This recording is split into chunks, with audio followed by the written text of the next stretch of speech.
ఐటీలో ఎంట్రీ కావాలా? Training software engineer గా అజా కోడింగ్ ట్యూటర్ లో 2 వీక్స్ ట్రయల్ పీరియడ్ లో వెంటనే చేరండి. Hi views, welcome to Suman TV. నేను మీ తారక్. విశాఖపట్నం అక్కయ్యపాలెంలో ఒక దారుణం చోటు చేసుకుంది. ఒక అమాయకురాలు ప్రాణం తీశారు. ఎస్, మీరు వింటుంది నిజమే. తన భర్త తన అత్త కలిసి తలకు రాసుకొని ఒక ఆయిల్ తాగించి కొట్టి మరీ చంపేశారు.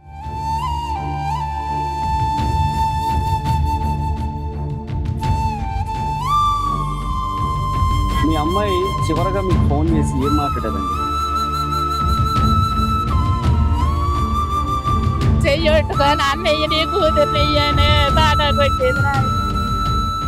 అల్లారు ముద్దుగా పెంచుకున్న తన తల్లిదండ్రులకి క్షోభ మిగిల్చారు. 18 లక్షల రూపాయలు కట్నం ఇచ్చి 10 తులాల బంగారం పెట్టి తన చిట్టి తల్లిని అంగరంగ వైభవంగా పెళ్లి జరిపించారు ఆ తల్లిదండ్రులు. ఆఖరికి వాళ్ళకి మిగిలింది ఏంటి? క్షోభ మాత్రమే మిగిలింది. అతని పేరు రాజశేఖర్, ఆమె పేరు ఢిల్లీశ్వరి. ఢిల్లీశ్వరికి ఒక పూట అన్నం కూడా పెట్టేవారు కదట. నరక యాతన చూపించి మరీ చంపేశారు. వాళ్ళ హస్బెండ్ వాళ్ళ అత్తయ్య కలిపి ఇంత నరకం ఎందుకు చూపించారు? అసలు ఏం జరిగింది? ఇంత నరకయాతన చూపించి చంపాల్సిన అవసరం ఏంటి?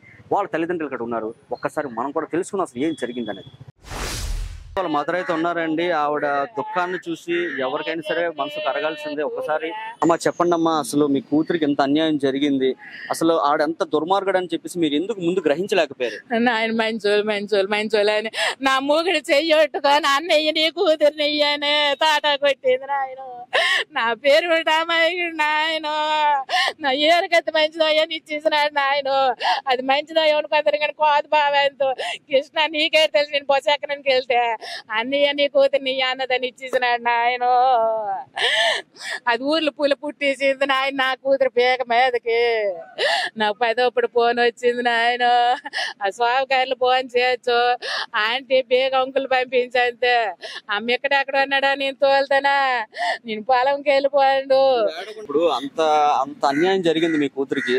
ఏ రోజైనా అమ్మ నాకు ఇలా బాధ పెడుతున్నారు, అమ్మ నన్ను కొడుతున్నారు, అమ్మ నన్ను ఇన్ని మాటలు అంటున్నారు, అమ్మ నాకు ఇక్కడ నేను ఉండలేకపోతున్నాను, చంపేస్తారమ్మా, ఏ రోజైనా మీకు మనసు విప్పి ఆవిడ మీకు చెప్పుకున్నారు? చెప్పిందమ్మా.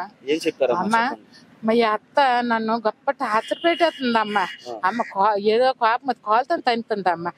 తన్నిందమ్మా. ఎందుకమ్మ తోపలు కాస్తాను పోలే అమ్మ. అమ్మ నాన్న అత్తడు వెళ్ళిపోయాయమ్మా ఆయన అంటే. అమ్మ నాన్న తోలకమ్మా మళ్ళీ మొగుడు బెల్లం ఎక్కడ ఇరిగిపోతామేటో, మళ్ళీ ఎక్కడ నన్ను ఎక్కడ ఉగ్గెత్తడేటో అనేసి కూతురు లేదులేమ్మా ఈవేళ చెప్పి రేపు మళ్ళీ మంచిగా ఉండమేటమ్మా అనేసి కూతురు. అమ్మ మా అత్త ఈరోజు అన్నం వేసుకుంటే అన్నము మగోడు 3 పూటలు తింటావు, 2 పూటలు 1 పూట అన్నం తిను, 2 పూటలు టిఫిన్ చెయ్యి అంటుందమ్మ. ఓలమ్మో సంసారం ఉందనేసి ఇచ్చినాని ఆకలికి కడుపు చంపేస్తుంది అమ్మో అనేసి అంటే కూతురు మాంసారకానికి ఒక నీళ్ళు తాగేసి తర్వాత ఎంత టిఫిన్ తినేది. అమ్మ మనకి ఏటమ్మ కరువే తగ్గుద్దమ్మా. మరొక ఇల్లు తుడుచుకుంటారు, మరొక సాలు తుడుచుకుంటారు. అమ్మ నేను పెంచుకుంటామమ్మ వెళ్ళిపోయాయమ్మ అంటే. అమ్మ నేను అక్కడికైతే రాను, మనం డబ్బు పోస్తున్నామమ్మ, నేను రానమ్మా ఇక్కడే వంతానమ్మ అన్నది. అలాగ టార్చర్ పెడుతుంటే ఒకరోజు ఏడ్చేసింది. అమ్మ నీ కూతురు వచ్చి తీసుకెళ్ళండి, మేము దీనితో బాధపడలేకపోతాం. అప్పటికి 3 మాసాలు కడుపుదాయి నా కూతురు. 3 మాసాలు కడుపుదాన్ని వెళ్ళాము, తగువయ్యింది, గట్టి గుల్లెట్టాను, తీసుకొని వెళ్ళిపోయినారు. పిల్లడు పుట్టిన దాకా నా కూతురిని పంపించలేదు. పిల్లడికి 5వ నెల వచ్చింది, అప్పుడు మళ్ళీ తీసుకెళ్ళింది. అయ్యా పిల్లడు పుట్టినాడు, పిల్లడు ఇన్ని చేసినాము, బార్సాలు చేసినాము, అన్నిటికి వచ్చింది వెళ్ళింది. ఆ రోజు కూడా మా అల్లుడు మా అయినంటే అక్కడ మంచినీళ్ళు తాగలేదు. అల్లుడు కదా అత్తరింటికి వస్తాడని లేదు. నేను ఏదో నాకు కలిగింది పెడితే ముందు నాకు కూతురు తినిపెట్టాడు, తిన్నాడు. మందిట్టారు అంటే మీరు ఏదైనా కలిపేస్తారని భయపడ్డా? అలాగే ఏటమ్మా ఢిల్లీశ్రీ మా అల్లుడు నీకు ముందు తినమంటే తర్వాత ఆడు తిన్నాడు అనుకొని నేను అన్నాను. అంతే అమ్మ వాళ్ళ అమ్మల చేత కదా అలక్కాలు అనుకోండి పోలేదులే అమ్మ అనేసింది.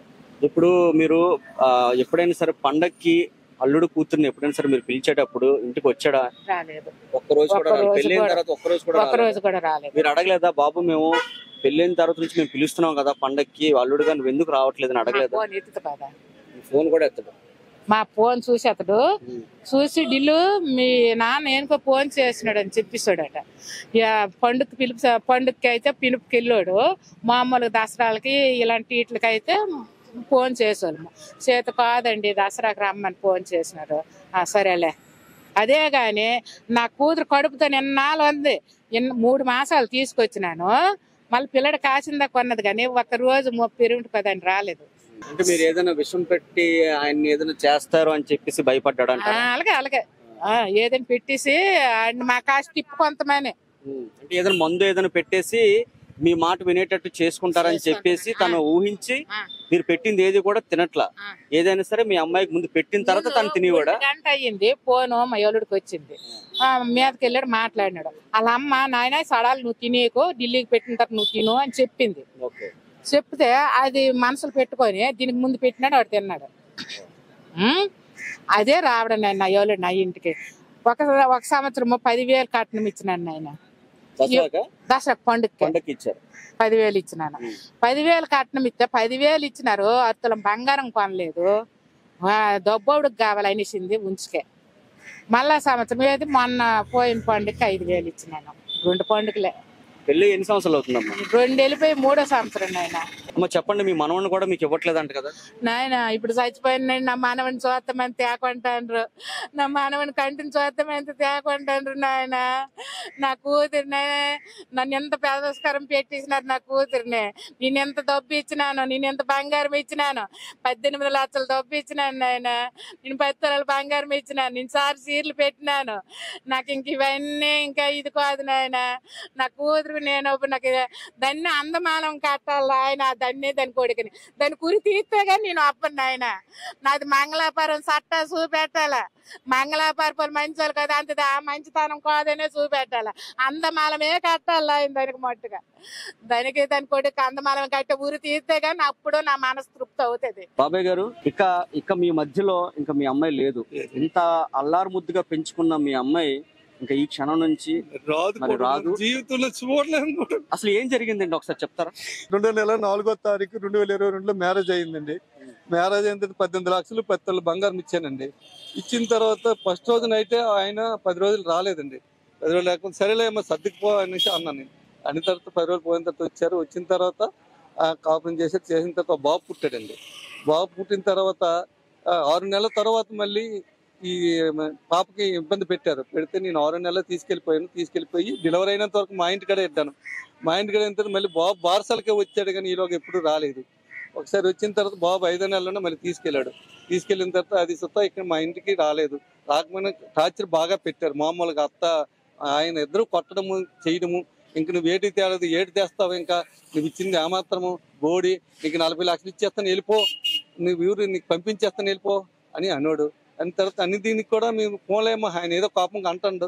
దాని గురించి మేము పట్టించుకోకపోయి అలా ముందు ఏటైపోయింది కొన్నాళ్ళ పూట అలాగ వెళ్తే బాగుంటుంది అని చెప్పిన వినలేదు. వెనకపోయేసరికి రాత్రి 10 గంటలకు ఇద్దరు ఆలు మొగులు కలిపి కొట్టారండి. కొట్టేసి పేక నొక్కి చంపేశారు. మామకి తెచ్చి మీ అమ్మాయి మీకు అంటే నాన్న నాకు ఇంట్లో ఇలాగ ఇబ్బంది పెడుతున్నారు, ఇలా కొడుతున్నారు, ఇలా డబ్బులు తెమ్మని చెప్తున్నారు, నన్ను చిత్రహింసలు పెడుతున్నారు అని చెప్పేసి మీకు ఏమైనా ఫోన్ చేసేవారు? ఆవిడ ఫోన్ చేశారండి. నేను వేసాను, ఈ బ్యాంకులో కూడా 6 లక్షలు వేసాను. నేను వ్యాపారం చేస్తాను, మీ నాన్నకి మీ అమ్మకి అడిగితే డబ్బులు ఏమోను అంటే 6 లక్షలు వేసానండి. ఎప్పుడు వేసారండి 6 లక్షలు? 6 నెలలు వేసాను. 6 నెలల్లో వేశారు. అంటే ముందు మీరు 18 లక్షలు కట్నం ఇవ్వగా తర్వాత 10 తులాలు బంగారం పెట్టిన తర్వాత కూడా 6 లక్షలు ఇచ్చారు. 2024లో ఇచ్చారు. 2024లో ఇచ్చారు. 2024లో ఇచ్చారు. ఈ సంవత్సరం 6 లక్షల రూపాయలు మీరు ఎప్పుడు ఇచ్చారండి? 6 నెలలు ఇచ్చారండి. 6 నెలలు ఇచ్చారు. ఎలా ఇచ్చారు మీరు? నేను బ్యాంక్ ద్వారా వేసాను, అకౌంట్ లో వేసి అన్నారు, వేసాను 6 లక్షలు. మీ అమ్మాయి చివరగా మీకు ఫోన్ చేసి ఏం మాట్లాడారండి? మా అమ్మాయి చివరిలో ఫోన్ చేసి, నాన్న వీళ్ళు మామూలు టార్చర్ పెట్టలేదు, నువ్వు అర్జెంట్ రా అనేసి అన్నది. అన్న తర్వాత నేను సరేలేమో మన ఊరు అబ్బాయి అక్కడ ఉన్నాడు, నేను అర్జెంట్ ఫోన్ చేస్తాను. ఆయన వచ్చాడు. ఆయన వచ్చేసరికి ఈలోగా పీక నొక్కేసి ఈ విమల్ 33 నోట్లో పోసేసి వాళ్ళు గదికి తాళం వేసారు. తాళం వేసేసరికి ఈయన వచ్చి చంద్రనాయుడు ఆయన కుర్రోడు వచ్చాడు. నేను వైజాగ్ ఫోన్ చేశాను. ఆయన ఫోన్ చేస్తే ఆయన వచ్చి ఆయన హాస్పిటల్ తీసుకెళ్లేసరికి ఎన్ఆర్ఐకి తీసుకెళ్లారు, వెంకటరమణ హాస్పిటల్ తీసుకెళ్లారు. ఆ తర్వాత ఇంకా ఇది కనకదుర్గ హాస్పిటల్ తీసుకెళ్లేసరికి చనిపోయింది. ఇంక నువ్వు వచ్చి నా ఇంటి కూర్చుంటే ఎవరు ప్రజలు కూడా ఆశ్చర్యం పాలైపోతానని నేను చెప్పాను.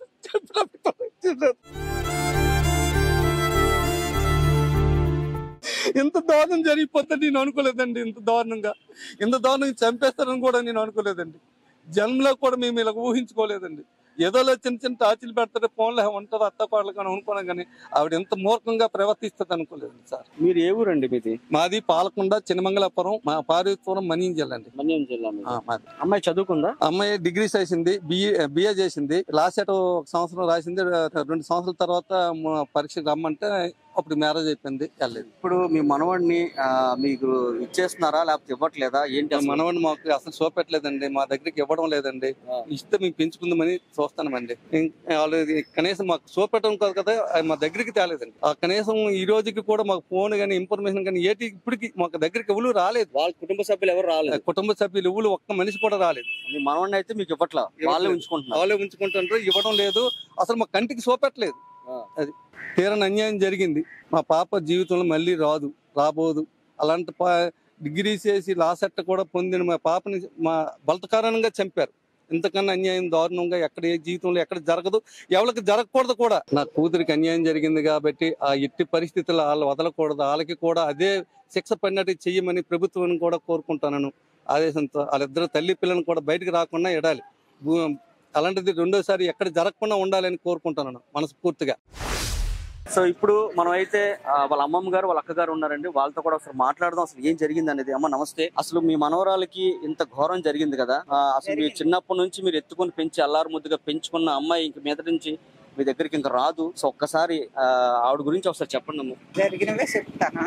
అలాగ పెళ్లి అయిన తర్వాత ఈ అలజడి పడతుండగా నెలగడితే ఢిల్లీ శ్రీ మనకు ఇప్పుడు సంతానం వద్దు, నువ్వు నెలగడిసినట్టుగైతే మాత్రలు మింగి అన్నాడు. అలా ఆయన మాత్రలు మింగితే అమ్మ మా ఆయన ఇలా చెప్తాను డేట్ చెయ్యాలా నాకు ఫోన్ చేసి, నాకు ఫోన్ చేస్తే అమ్మ నెలగడిసిన మింగి మాత్రలు ఒకవేళ ఇచ్చినా నువ్వు మింగకు, ఏదో ఒక సైడ్ చేసి జల్లి నీకు అదే కదమ్మా ఆదరవు అని చెప్పినాను. అలాగే చేసింది. అలాగే చేసి 3 మాసాలు అయిన దాకా తెలగపరచలేదు, నాకు తెలియపరచలేదు. అలాగా బాధపడ్డది.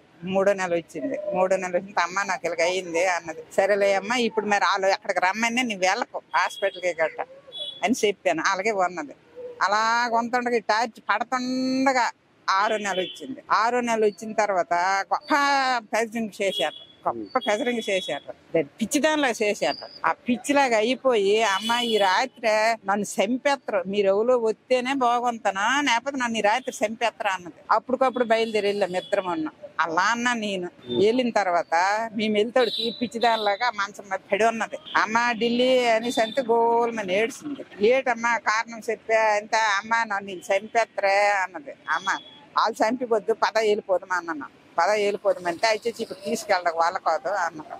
అనేసి అంటే సరేలే నువ్వు ఇంటికెళ్ళి ఇంకొక మనిషిని తీసుకొని రారా అని చెప్పినాను లానకి. నేను ఆ రాత్రి ఉండిపోను. ఆ రాత్రి మీకు ఆవిడ ఏం చెప్పారండి? ఆ రాత్రి వాళ్ళేటి చెప్పలేదు, అదేటి చెప్పదు, చేసిన తప్పు ఒకటి చెప్పదు. ఏటిలాగా అయిందంటే దెయ్యం పట్టించింది, దెయ్యం అలాగ చేసింది. వాళ్ళ అత్తయ్య అంటున్నారు. అత్త చెప్పండి అమ్మా, మీకు ఆవిడ చెల్లి అవుతారు కదా, సో ఆవిడకి మీకు ఎటువంటి బంధం అంటే ఎటువంటి బాండింగ్ అనేది ఉండేది? ఆవిడ ఎప్పుడైనా సరే మీకు అక్క నాకు ఇంత టార్చర్ పెడుతున్నారు ఇంట్లో, ఇలా నేను చచ్చిపోదాం అనుకుంటున్నాను, నేను బతకలేకపోతున్నాను, ఇక్కడ నన్ను కొట్టేస్తున్నారు, తిడుతున్నారు, నానా మాట్లాడుతున్నారు, ఎప్పుడైనా మీతో చెప్పుకున్నారు ఆవిడ? ఫస్ట్ పెళ్ళైన కొత్తలోనా చెప్పేదండి, ప్రతి ఒక్క విషయం కూడా అలా ఆయనకి అడిగేదాన్ని. అలా ఆయన అడిగితే తిరిగి రిటర్న్ వచ్చి మా చెల్లి మీద చెప్పేవాడు అనమాట. దీనికి ఎప్పుడు తిట్టేదాన్ని, ఇలా చేస్తానంటే అలాగే చేస్తాను. లాస్ట్ నా అక్క చూడు నేను రికార్డ్ చేసి పంపిస్తాను విను అన్నది. రికార్డ్ చేసి పంపించింది, విన్నాను. విన్న తర్వాత అలా ఆయనకు అడిగాను. అడిగితే నుంచి అతను అన్నాడు అన్ని తిరిగి తిట్టాడు అనమాట. మాకు మీరు రోడ్డు పైన మనుషులు, మీరు అలాంటి వాళ్ళు ఇలాంటి వాళ్ళు ఇది లేని మాట్లాడాడు. మీ అమ్మ ఎలా చేస్తుందో నీకు వ్యాధి వస్తుంది కానీ మాకు అన్న వలసి నాన్న. ఆ రోజుతో ఈ రోజు వరకు అతనితో మాట్లాడలేవు. నాకు మా చెల్లితో మాట్లాడేదని నాకు కోపం ఎక్కువ. ప్రతి ఒక్క విషయం అడిగేస్తారని నాతో చెప్పేది కాదు, ప్రతి ఒక్క విషయం మా అమ్మతోనే చెప్పేది. లాస్ట్ లో చనిపోయిన ముందు కూడా మా అమ్మకి వేరే వాళ్ళు ఫోన్ చేశారు. వేరే వాళ్ళు ఫోన్ చేస్తే మా అమ్మ నాకు ఫోన్ నెంబర్ ఇచ్చింది. నేను ఫోన్ చేశాను, ఏంటది అలా జరిగిందట అంటే అవునమ్మా జరిగింది, నైట్ కొట్టేశారు, బాగా విపరీతంగా కొట్టేశారు, ఉదయం కూడా మళ్ళీ కొట్టేసినట్లు కొన్నారు. ఫోన్ చేశారు మీరు? పక్కన ఉన్న కుమారి అని ఒక సావుకర్ ఆవిడ చేసింది. కాల్ చేశారు, వాళ్ళు చేశారనమాట. ఇలా జరిగింది అనేసి చేస్తే ఎమర్జెన్సీగా మా అమ్మకి లైన్కి వెళ్ళిపోయాను. మా అమ్మకి లైన్ కలిపితే మా అమ్మ మాట్లాడింది. అవతల ఆవిడతో మాట్లాడుతుంది, ఇలా తాగేసింది అనగానే ఆవిడతో మాట్లాడుతుంది. వాళ్ళు పట్టేసారు తాగేశారు కానీ తాగేశారని చెప్పేస్తాను అనమాట. మా అమ్మతో మాట్లాడుతున్నా, అమ్మ నీ కాలు పట్టుకుంటును నా మనవరాలను హాస్పిటల్ తీసుకెళ్ళమ్మా అంతే అని. మనవరాలకి ఏట అవదమ్మా, యాక్షన్ అవుతుంది, అలాగే నటిస్తుంది, అది ఎప్పటికప్పుడు అలాగే చేస్తుంది కదా అనుకుని తిరిగి మాకు అన్నది అనమాట. మా మాయ మా అమ్మ ఇద్దరు అలాగే చేస్తారు. అలా చేసిన కూడా పట్టించుకోకపోతే మళ్ళీ ఫోన్ చేసి దీంతో మాట్లాడాము.